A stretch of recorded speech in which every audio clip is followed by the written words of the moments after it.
राम राम दोस्तों, जय बाबा नीम करोली महाराज जी की, मेरी माताएं बहनें सभी के ऊपर बाबा नीम करोली जी की अपार कृपा बनी रहे।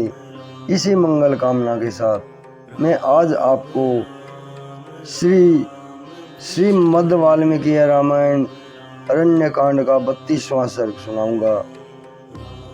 कल मैंने आपको इसका 31वां सर्ग सुनाया था। इसमें खर के वध के बाद एक राक्षस रावण को सारे राक्षसों की वध की सूचना देता है और रावण फिर मारीच के पास जाता है।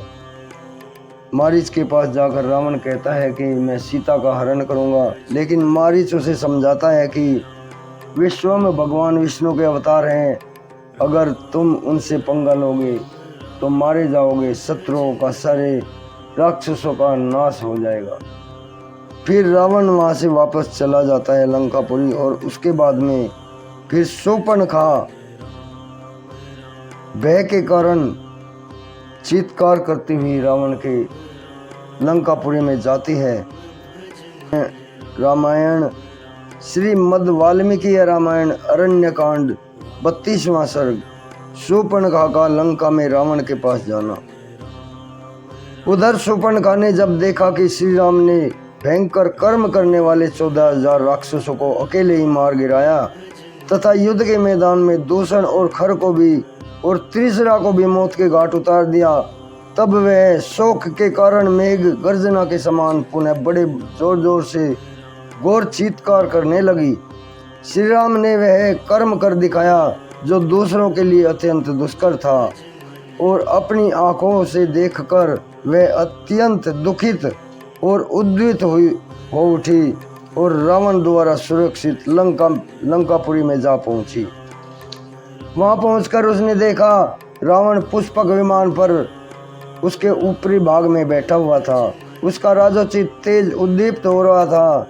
वह मर्दगणों से घिरे हुए इंद्र की भांति आसपास बैठे हुए मंत्रियों से घिरा हुआ था। रावण जिस उत्तम स्वर्णमय सिंहासन पर विराजमान था वह सूर्य के समान जगमगा रहा था। जैसे सोने की ईंटों से बनी हुई उस वेदी पर स्थापित अग्निदेव घी की अधिक आहुति पाकर प्रज्वलित हो उठते हैं, उसी प्रकार उस स्वर्ण सिंहासन पर रावण शोभा पा रहा था। देवता, गंधर्व, भूत और महात्मा ऋषि भी उसे जीतने में असमर्थ थे। समर भूमि में वह मुंह फैलाकर खड़े हुए यमराज की भांति भयानक जान पड़ता था।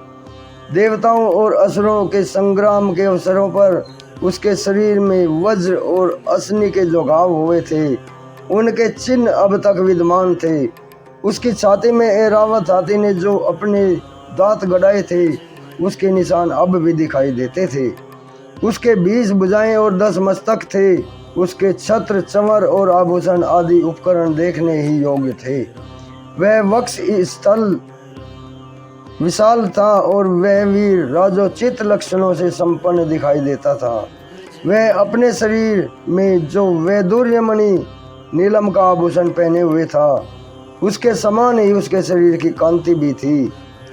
उसने तपाए हुए सोने के आभूषण भी पहन रखे थे। उसकी भुजाएं सुंदर, दांत सफेद, मुंह बहुत बड़ा और शरीर पर्वत के समान था। देवताओं के साथ युद्ध करते समय उसने उसके अंगों पर सैकड़ों बार भगवान विष्णु के चक्र का प्रहार हुआ था। बड़े बड़े युद्धों में अन्यान्य अस्त्र शस्त्रों के भी उन पर मार पड़ी थी। उन सब के चिन्ह उसके शरीर पर अब भी दिखाई देते थे। देवताओं के समस्त आयुधों से प्रहारों से भी जो खंडित न हो सके, उन्हीं अंगों से वह असभ्य समुद्रों में भी वह हलचल पैदा कर देता था। वह सभी कार्य बड़ी शीघ्रता से करता था। पर्वत शिखरों को भी तोड़कर फेंक देता था, देवताओं को भी रौंद डालता था, धर्म की तो वह जड़ ही काट देता था। वह पराई स्त्रियों के सतीत्व का नाश करने वाला था। वह सब प्रकार के दिव्यास्त्रों का प्रयोग करने वाला और सदा यज्ञों में विघ्न डालने वाला था। एक समय पाताल की भोगवतीपुरी में जाकर नागराज वासुकी को परास्त करके तक्षक को भी हराकर उसकी प्यारी पत्नी को वह हर ले आया था। इसी तरह कैलाश पर्वत पर जाकर कुबेर को युद्ध में पराजित करके उसने उनके इच्छानुसार चलने वाले पुष्पक विमान को अपने अधिकार में कर लिया। वह पराक्रमी निशाचर क्रोधपूर्वक कुबेर के दिव्य क्षेत्र रथवन को, सौगंधिक कमलों से युक्त नलिनी नाम वाली पुष्पकर्णी को, इंद्र के नंदन वन को और देवताओं के दूसरे दूसरे उद्यानों को नष्ट करता रहता था।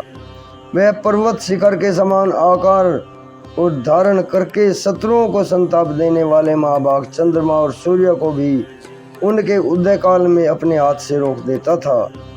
उस धीर स्वभाव वाले रावण ने पूर्व काल में एक विशाल वन के भीतर 10,000 वर्षों तक घोर तपस्या करके ब्रह्मा जी को अपने मस्तकों की बलि दी थी।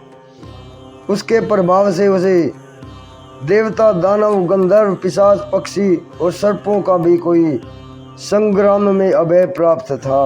उसे कोई भय नहीं था। मनुष्य के सिवा किसी और के हाथ से उसकी मृत्यु का भय नहीं था।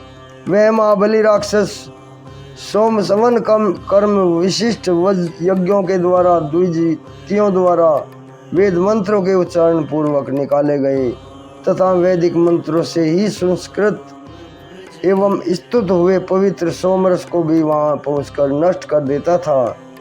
समाप्ति के निकट पहुंचे हुए यज्ञों का विध्वंस करने वाला वह दुष्ट निशाचर ब्राह्मणों की हत्या तथा दूसरे दूसरे क्रूर कर्म करता था।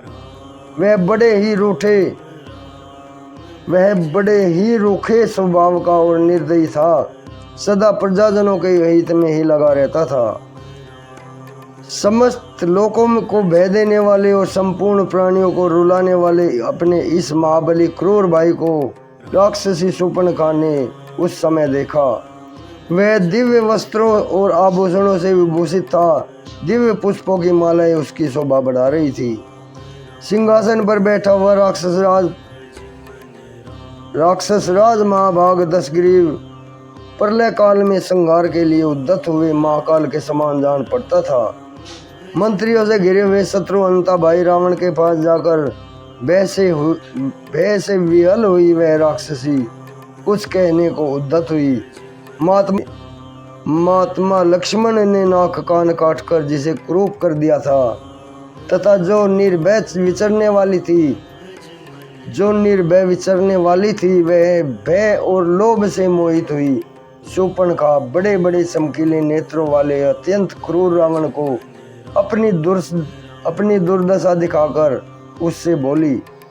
इस प्रकार श्री वाल्मीकि निर्मित आज रामायण आदि काव्य के अरण्य कांड में 32वां सर्ग पूर्ण हुआ। जय श्री राम। जय बाबा नीम करोली महाराज की जय। हनुमान जी प्रभु।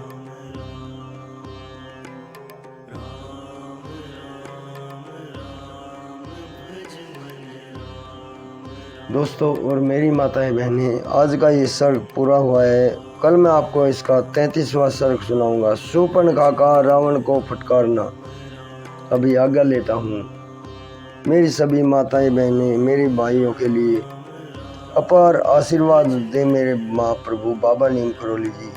यही मंगल कामना है। जो भी भाई मेरा रामायण भाग को देखे, इस चैनल को देखे, सब्सक्राइब करे, उसके सारे संकट को दूर करो, ये अर्जी लगाता हूँ मेरे बाबा। जय बाबा, जय बाबा।